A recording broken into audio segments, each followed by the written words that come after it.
I was digging in my backyard. I suddenly found a huge coffin buried underground. In that moment, a wave of bad luck washed over me. This was the house I had just spent everything to buy. I felt uneasy, but I couldn't resist opening it. The lid lifted, and my breath froze. Inside was a body, surrounded by stacks of cash. My eyes locked on the stack of cash. I carefully reached out and picked up a bill. When I confirmed it was real cash, my heart pounded, and I shoved it into my pocket. I quickly covered the coffin with soil. Back inside, I checked again. The bills were real. My head was filled with visions of sudden wealth. At sunrise, I grabbed my shovel again. I dug up every last dollar. By my count, it was over 3 million. I was thrilled. An ordinary man had become a millionaire overnight. I didn't dare put the money in a bank. I hid it in the storage room.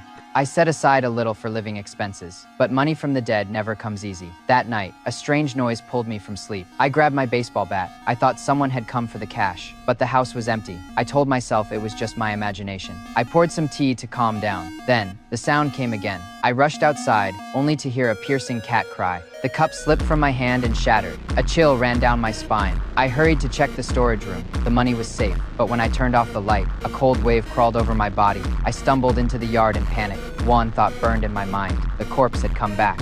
I forced myself to pry open the coffin. The body lay motionless. I tugged at it. Nothing was unusual. The next morning, I woke in shock. My hands and feet were covered in dirt. I had no memory of how I got back to bed. When I came home, footprints marked the floor. I compared them with my shoes. They weren't mine. My chest tightened. I rushed to the storage room. The money was still there. After I cleaned up the footprints, I was about to turn off the lights and go to bed, but a code on the wall made my heart nearly stop. Before I caught my breath, another sound came. I peeked through the blinds. In the yard, a figure stood still.